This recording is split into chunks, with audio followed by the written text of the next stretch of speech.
Well, hello, ladies and gentlemen. My name's Janet Wood. I'm the editor of New Power Report magazine, and I'm here with Daniela Gentile, who took over as head of Ansaldo's new Ansaldo Green Tech company when it was launched in March this year. Danielle is a chemical engineer by background, and I'd say she's exactly the right person to take over a company like this, as her experience across Ansaldo has been very varied, including the research and development department,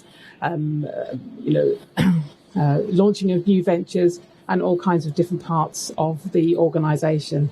So welcome, Daniela. And Ansaldo Green is a new venture for you and for the company. So perhaps you could locate it for us within Ansaldo and describe its activities.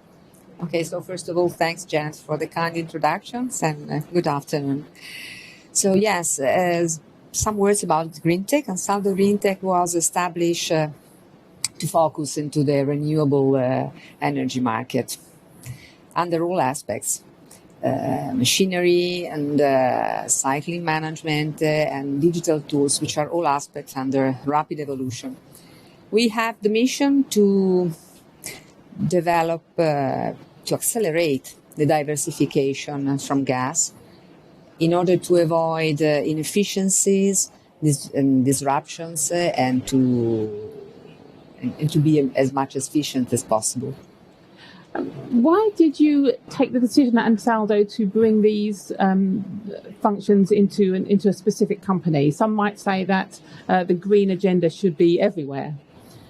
Well, Ansaldo Green Tech has the mission to compete in the low carbon economy. And you can consider a kind of spin-off of Ansaldo Energia. It has its own process and target and organization. So it has a kind of three imperatives to work on. The first is to develop, innovate energy production in order to become zero carbon. The second is to optimize the electricity production and storage. And the third one is to smooth the transitions, to guarantee the best use of resources and efficiency of the company. And of course, that major transition, is something that we're all thinking about, because we're speaking here just a few weeks after COP26 finished in Glasgow. I mean, COP had a mixed report card from people, I would say. There were some very important agreements, but some people had said that it didn't go as far as people might hope. And what were the headlines from the COP26 meeting for you and for Ansaldo Green Tech? Well, I will resume the three main headlines I got from COP26. The first is relevant to what is urged in the final document of COP26, where all countries are required to revisit and strengthen their target within their own national plan in order to phase down from fossils, consistent with this target, so to phase down from fossils, in order to contain to 1.5 degree the climate warming.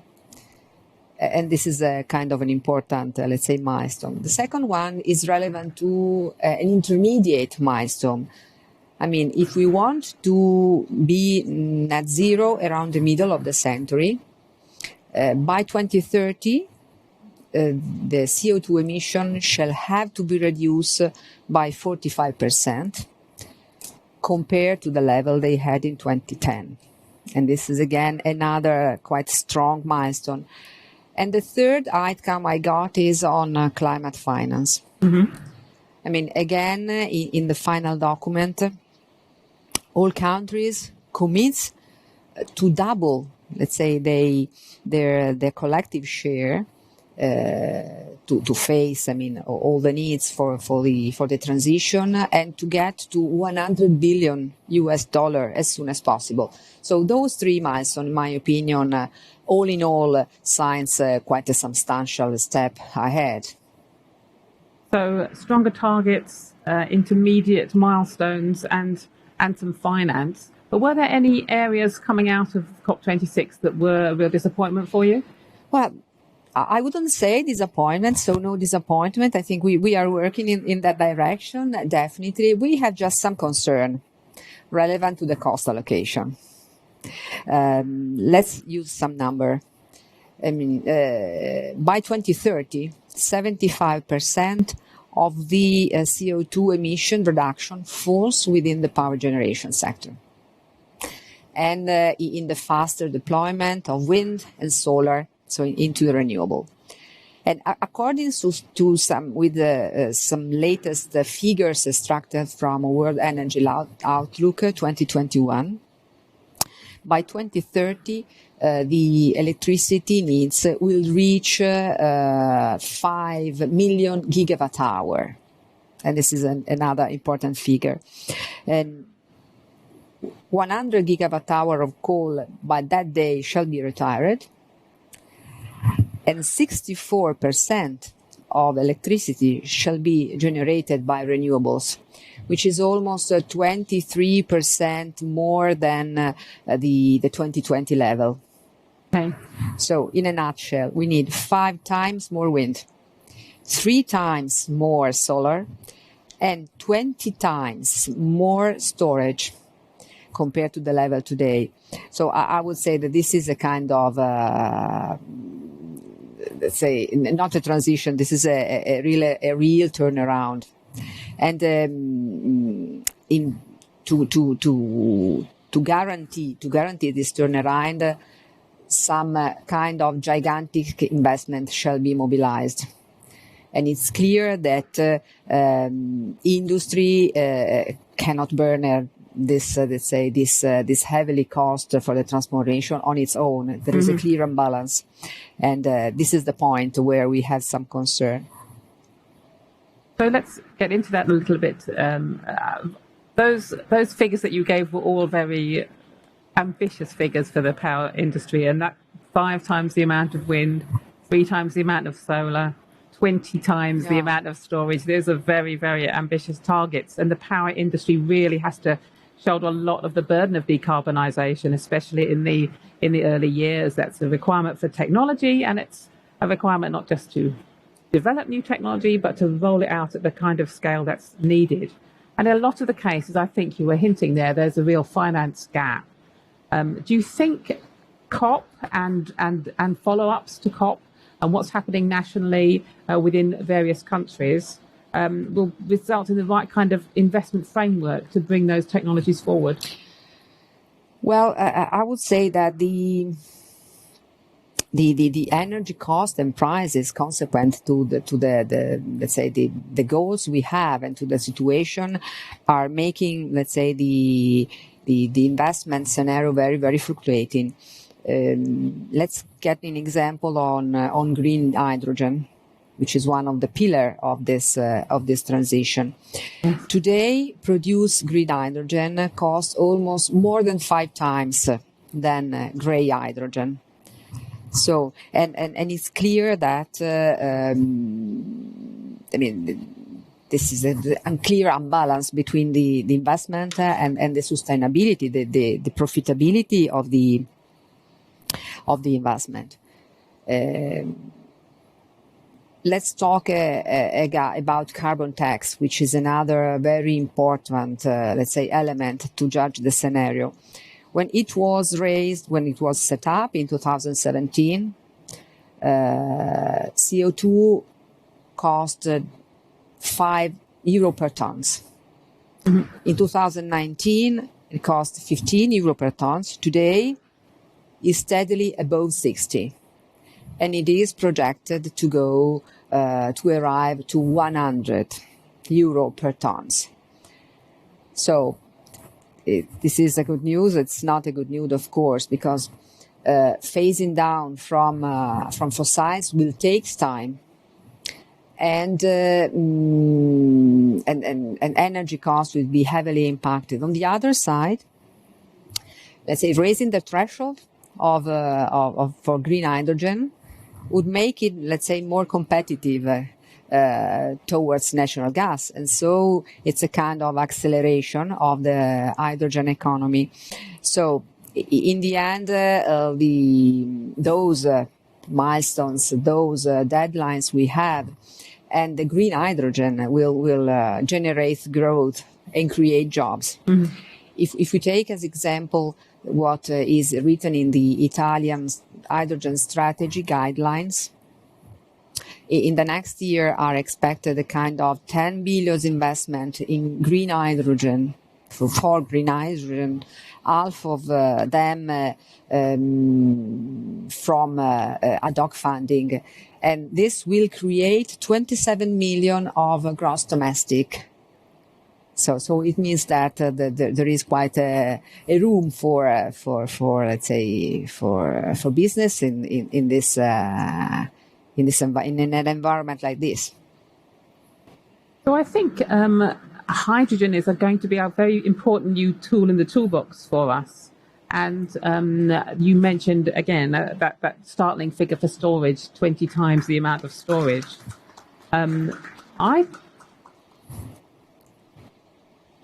The power sector has got some really specific challenges to meet in running a grid with a very different mix of technologies in it. How do you think we're doing? Are we able to take that forward? Well, let's talk about the scenario we are facing in terms of intermittency and renewables. So renewables, especially solar and wind, are creating, are intermittent by nature. So, and they are creating instability on the grid. And we have overproduction when the sun shine and the wind blows, and we have underproduction when they don't. So it's clear that grid is very different to the kind of grid that we saw in the past. Yes, as you say. And you have experienced recently in August in UK what happened when the wind didn't blow. So what energy shift needs storage. So, and again, I think that here hydrogen comes into play. He can play a dual role of power buffer between overproduction and underproduction, and can become, a new carbon fuel, because it can be used in gas turbine as a fuel with no CO2 emission at all. I know that a number of parties in the power generation sector and elsewhere actually are waiting for having hydrogen as an option.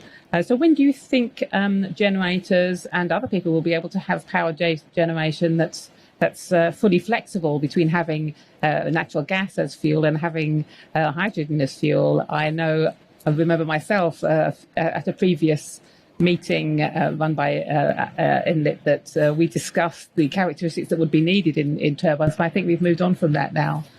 Well, many of already existing gas turbines can burn hydrogen already in small quantity. Well, Ansaldo Energia, the new generation of gas turbine, the GT36, the H-class new generation, can burn already up to 70% of hydrogen. So with minor modification or no modification at all. And our plan is the Ansaldo Energia plan. So the mother company plan is to get at 100% hydrogen by 2030. So it's not so far from now. So we're on a countdown of less than 10 years for that to be available. Yeah. I hope that I'll be seeing that by that time before I see you again. Now, I know you've got some commercial scale projects already in operation. What have you learned from those?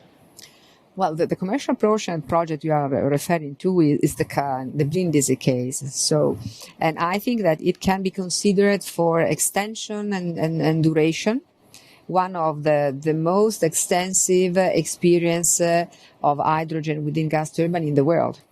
I'm not, for our any of our viewers who haven't seen that project, would you like to just say a couple of words about what it is? Yeah, no, Brindisi facility is actually an Eni power plant, so a customer of ours.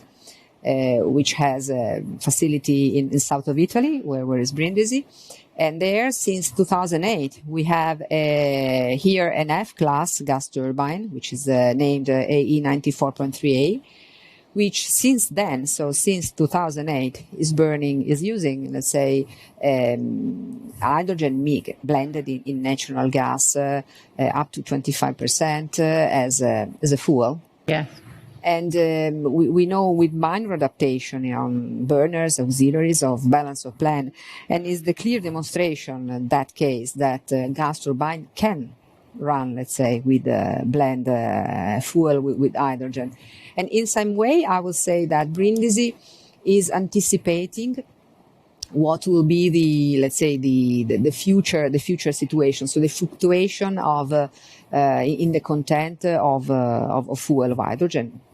And we have been capable to handle because our fleet, our gas turbine have the capability to manage the fuel gas composition, depending on the chemical composition, hydrogen included.